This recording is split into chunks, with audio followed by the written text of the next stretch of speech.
guys, we are 11 grad students in Hanoi. And we are Squirrel Spies! I'm Thương Trần. And you can call me Tu Linh.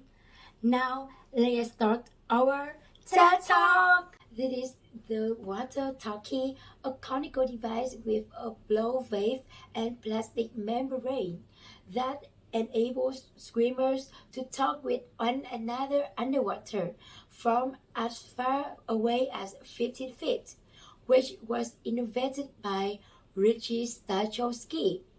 Next, Stachowski went to New Jersey and pitched his idea to a popular interview.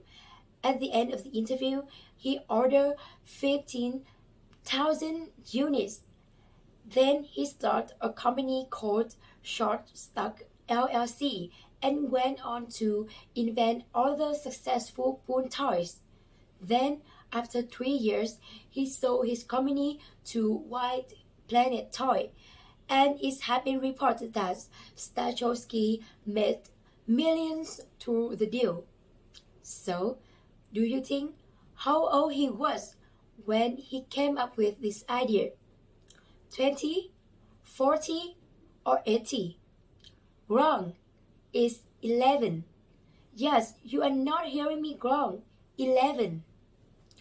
And another 11-year-old girl named Kelly Simons has spent the first months of her New Year school handling a patent application, raising money online and screening companies that want to make her big idea.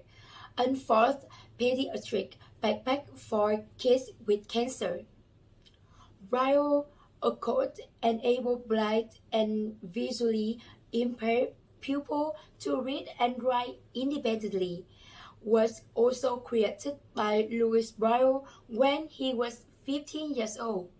His transformative system is used today by pupils who have a visual impairment.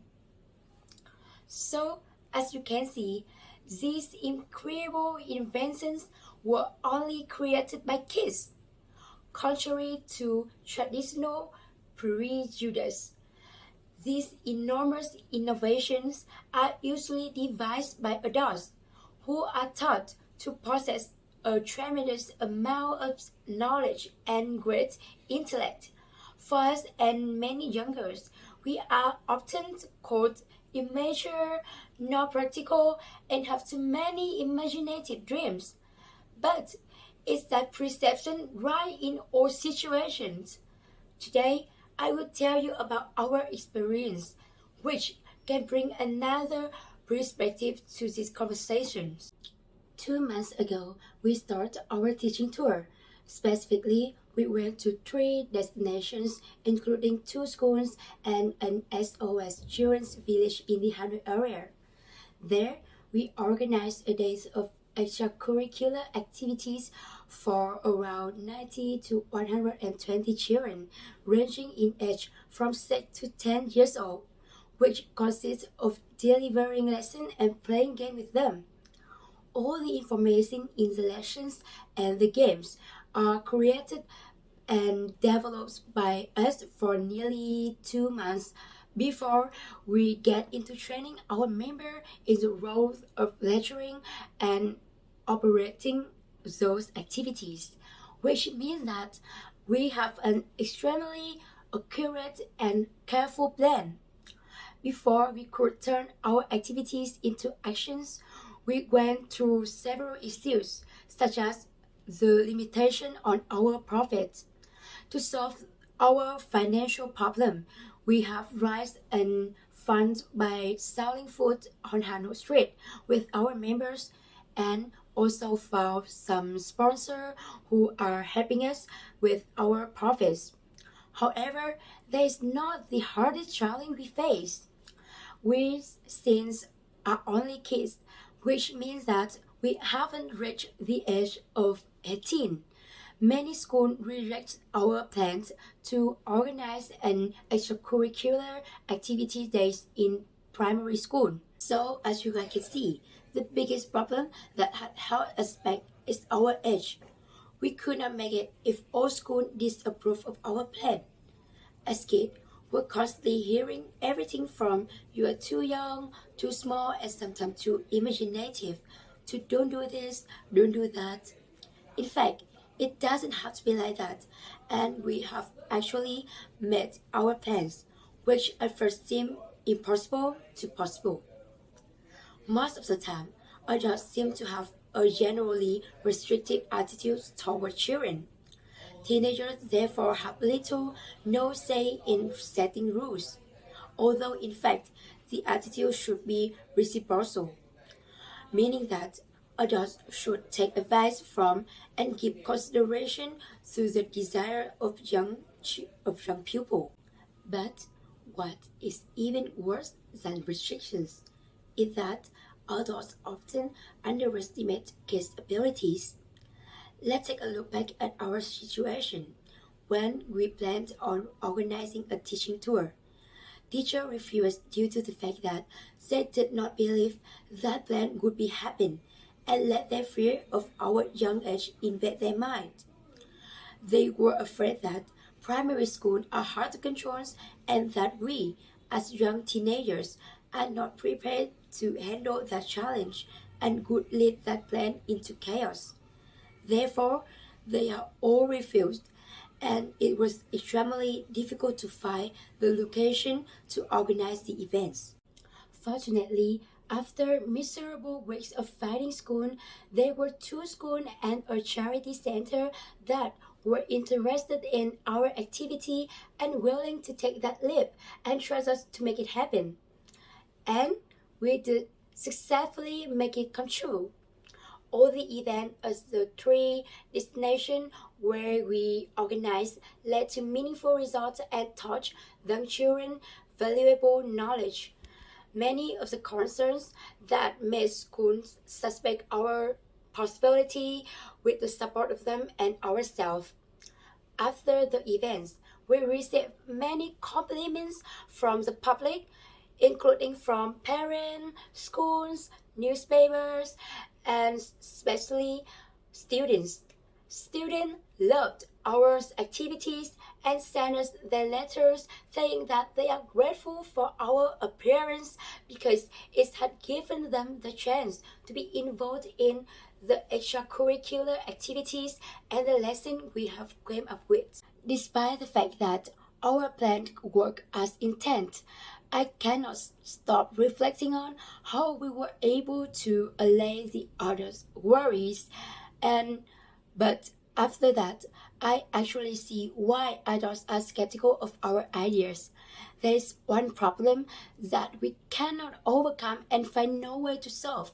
That is, if kids, the participants, have serious injuries from our activities, who could be the one taking the responsibility?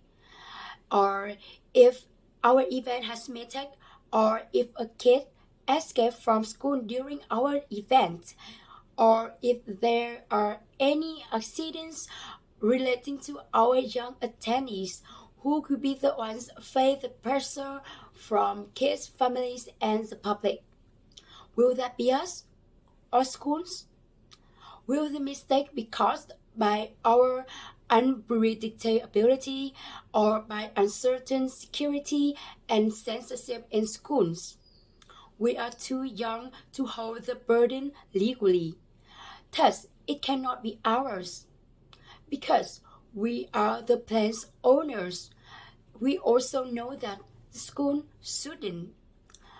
Unlike the previous situation where we made it through successfully, everything will be in chaos if this problem actually happens. The criticism from kids' parents, the anger from the public, and the quickly spreading information absolutely cause serious consequences for schools, our project, and each related person. However, if we always fear the consequence, will there be any opportunities for kids to dream big and really do something? The answer is yes. We as kids are full of aspirations and hopeful thoughts, and that is a good thing because in order to make anything a reality, you have to dream about it first. So, how can we make our dream as teenagers come true? Young teenagers have little experience, and we already learn a lot from adults who have a lot to share. But at the same time, adults should also learn from children so that between teenagers and grown-ups, there should not be a fine line or long-held notion of adults about children's abilities. It should be sharing different point of view to make the plan more complete. Taking this view in Vietnam, I have a chance to witness my robotics club participating in the national robotics contest for high school children. And I realized that although this is the only team from Vietnam that is able to join the competition, they are still poor in finance and guidance due to the suspicions of adults about the students' abilities. On the other hand, their rivals from other countries like Australia or American are tremendously stronger than them in many aspects. One of the most significant supports is that they get a lot of financial and academic assistance from parents and schools, allowing them to more easily develop and improve their information year by year, which means that the benefits of other support actually impact a lot on the abilities of children and how spectacular their innovations are. So, what we want to indicate here is the way adults set limits on youngers and make them believe that they can only make little values before they can take actions and really do something. This can discourage them from dreaming big or innovating new ideas. New generations and new eras grow and develop better than the previous ones. That's why we hope that this talk influence on adults and train their mind on children's abilities. To start listening, trusting, and expecting more from us with new findings and our thoughts. And we don't grow up to be adults. We grow up to be leaders. Thank you.